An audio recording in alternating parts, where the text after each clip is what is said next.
So thank you so much for your time, for wanting to speak to me. I read the article that you, in which you were interviewed a long time ago in 2009, and it was about the regional shortages of general practitioners, which you related to the students of medicine, like where they came from, right? Yes, I don't know if you... I remember the debate at that time, which is still, of course, current. The Americans say that like treats like, which means that if we find in this country, and I think many in America, and I think many other countries, it's difficult to get general practitioners in certain parts of the country, and the reason is because we don't recruit from those parts of the country. So the solution to shortages of doctors in urban communities, deprived communities, is to recruit more students from those areas into medicine. Thank you. And since that article, what has happened in the UK in terms of entry to medicine from regional shortage background? It's been quite mixed. There have been new medical schools opened in this country. I was involved in the development of one in the southwest, in Plymouth and the southwest peninsula, which did have a problem with shortage of doctors. But it's been mixed. One of the frustrations, I think, in our modern society is the inability of governments to plan a sufficiently long period. It takes a long time to produce a doctor, and we found we had an expansion of medical schools and medical school places, but then there weren't the expansion of the training places for those doctors to go into. And in fact, we've reached a situation now where the government's having to step in because there's a shortage of training places. Equally, we found we had just begun to increase the numbers of medical school places, and the previous government, the coalition government, reduced the numbers available. So there's a lack of consistency in government policy. No government lasts more than 5 years, and that's the limit of their horizon, and it takes more than 5 years to produce a doctor. True. So what would you say will be the effect of the government's actions on the availability of healthcare in those regions? Well, one of the other features of healthcare in this country is that we have relied for many years very heavily on immigration of doctors and healthcare workers, and the government turn on and turn off that tap as well. So it's exceedingly complicated, but what it needs is a long-term consistent policy. What is long-term and consistent, and that is the recognition of the issues, the fact that I think everybody agreed we had to do something about it becoming more and more of an exclusive profession, and that has remained consistent, but we've not had the same consistency of government policy with the training schemes and placements and so on. All right. So I would really like to show you some maps from the Netherlands. This is out of the research that I've done last year. And in it, I showed where the medical students in the past 25 years have come from. And I compared that with the prognosis of the Dutch organization of GPs, Right. Of where the regional shortages of GPs will be the highest. Right. And these are the maps from this research. Right. So this is where the medical students have come from, and green is a lot, red is very little. And here on a very, very small level, like postal code 4, so all the 4 digits of the postal code, white is fewer than 10. So you can see right away that, you know, the north of the country and the southwest have produced very few medical students. And that is also where we see very highly expected shortages of GPs. And in this map, I put the number of medical students compared to the number of inhabitants in each region. Right. So this is the relative Right. the relative differences between the regions. And I was wondering if, when you look at these maps, what is your first impression? What would you? They tell exactly the same story as maps that I've seen from other countries. Mm-hmm. That if you don't recruit students from particular areas and regions, then you don't get practitioners in those regions. You have a shortage of doctors because you haven't recruited people from those areas. Yeah, Mm-hmm. yes, it exactly coincides with the situation in this country, situation in the United States, wherever you go. Mm-hmm. So, if I were to tell you that in the Netherlands, when we select applicants for medicine, we do not look at their regional background. There is simply no way to give preferential treatment to, for example, students from these regions that have the highest shortages. There is no taking into consideration of socioeconomic background, for example. There are no contextualized admissions.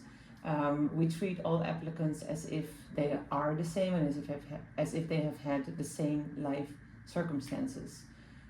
So that means that we cannot select students based on, for example, region where they came from or region where they might be willing to work later on. Mm-hmm. What do you think about that?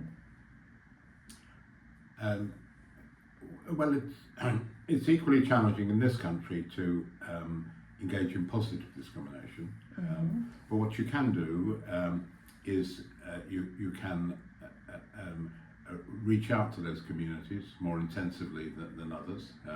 There are clearly areas that produce a lot of medical students.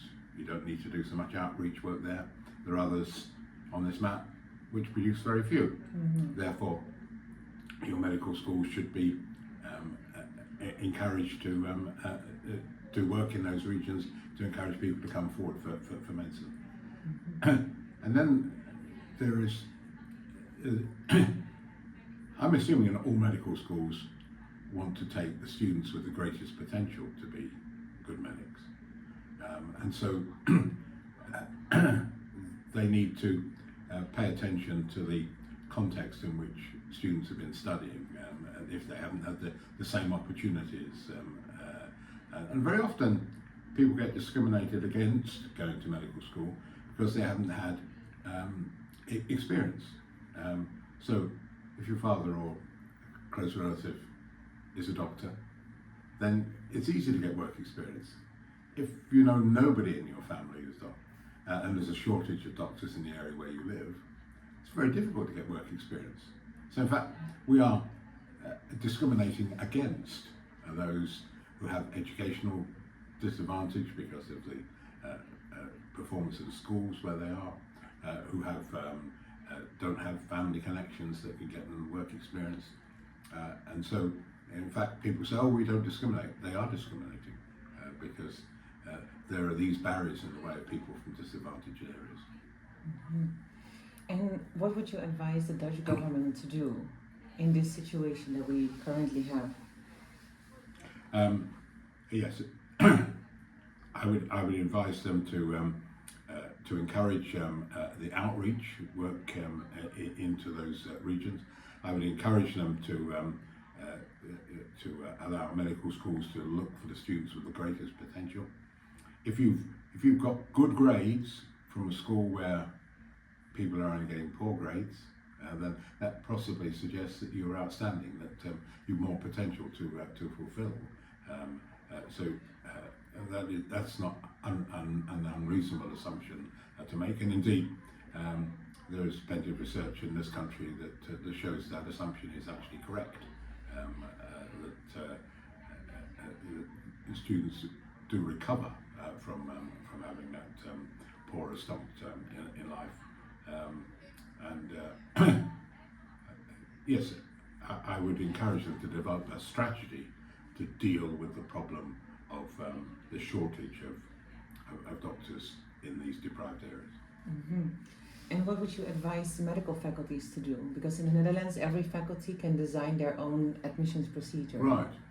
Well, certainly I would encourage them to outreach, in those areas, and I would suggest to them that they had a contextualized admissions policy which enabled them to select the students with the highest potential, not with the highest prior achievement necessarily.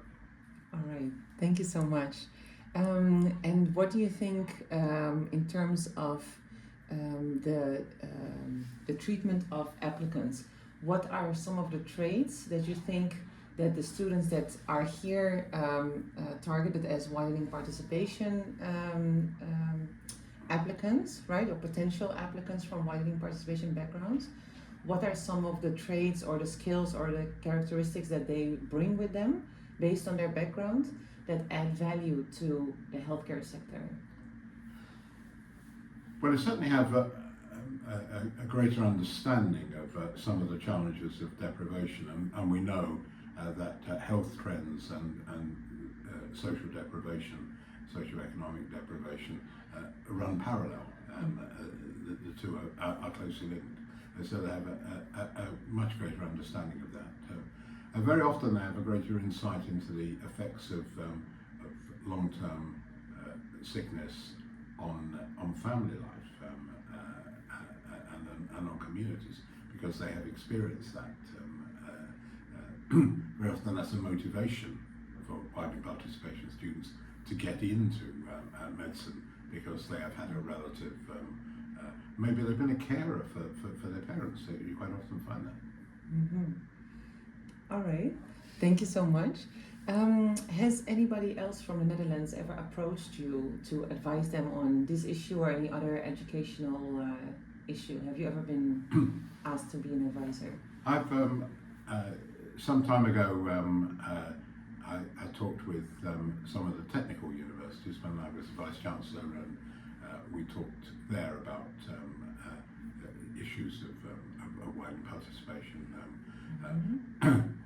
Wasn't specifically medicine in those days. All right. I have some experience in that. I have a grandson who's studying at Delft. Oh, okay, nice. And what were some of the groups that they wanted to increase their intake of? What were the target groups for them? Well, there was a particular interest, I think, in engineering when I was talking to them. I think I think there was a shortage of people coming forward for engineering. I think also there was a concern about the participation of males in higher education. Right. But in the healthcare field or the health professions education programs like medicine or other healthcare related fields? Wasn't asked about that. No. All right. Yeah. Would you be willing to talk to them? Yes, of course. Yes. All right. That is great. Some people in the Netherlands, they believe it is not worth it to change the selection and admission laws because they say that the action is needed much earlier in the educational route. So for example, in primary school and the transition to secondary school. And they believe that the selection moment itself is too late to fix this issue of underrepresentation, for example. Do you believe that this should be an or situation or an and situation? And I take the point. What's important is that actually we don't use this as an excuse for not doing something about the rest of the education system. This is not a corrective. This is actually trying to find the best people, the greatest potential.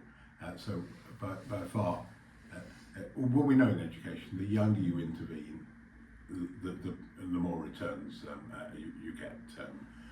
There's an excellent article in the Times Higher Education today by Amanda Broderick, the Vice Chancellor of the University of East London, pointing out why universities should be interested in the under fives because of the importance of brain development at that young age, which has a knock-on effect throughout life.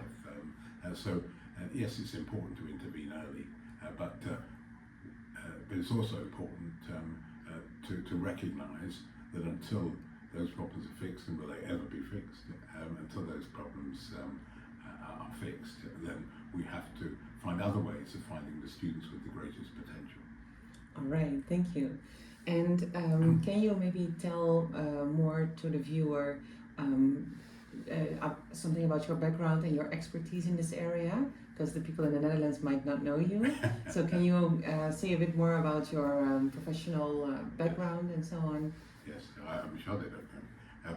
Yes, I'm Les Ebdon. I began life on a corporation estate. In fact, I was quite possibly the first person from that estate to go to university. Mm-hmm. And I was fortunate. I had some very good chemistry teachers at school, and I was able to study chemistry at Imperial College in London. Successful enough to be able to do a PhD in it. Then I thought I would make a contribution, and I went to Uganda to lecture at Makerere University. Unfortunately, it was a difficult time in the history of Uganda because a man called Idi Amin was president. So we came back to the UK somewhat quicker than we'd expected, and I enjoyed lecturing, and so I took a job at what was then Sheffield City Polytechnic, and which is now Sheffield Hallam University. And that's when I encountered an institution which was very much about access and opportunity in higher education. Imperial being a very selective institution, this was a very open institution, and I met people who had for whom higher education was probably a second chance, and I found that very rewarding. I went from there to Plymouth. Had a very successful time in my research at Plymouth.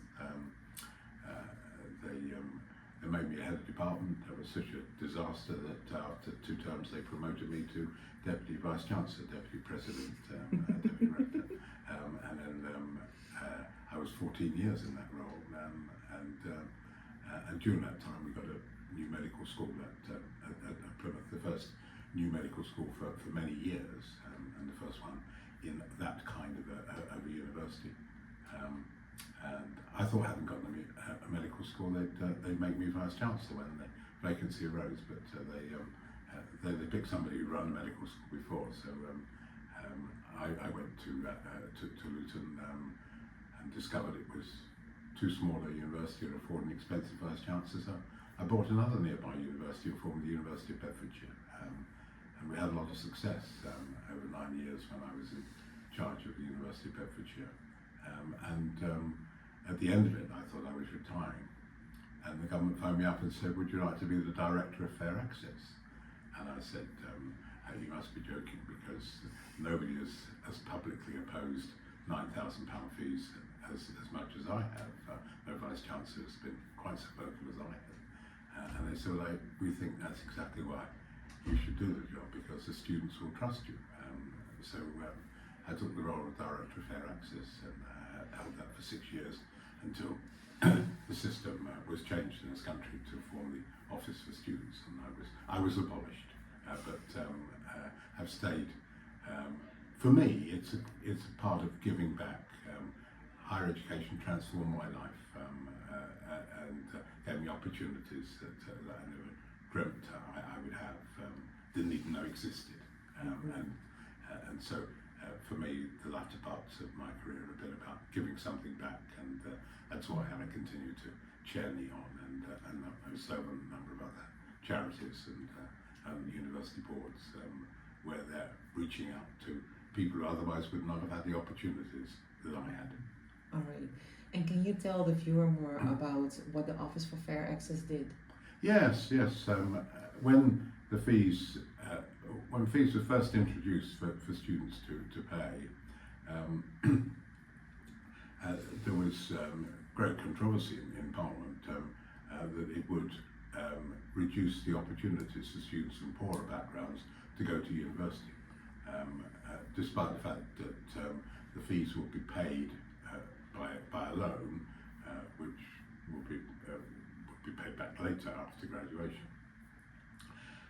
And so they established a director of fair access, who established an office for fair access, and the role was to ensure that there was access, there was widening participation, or opportunities for students from poorer and disadvantaged backgrounds to get into higher education.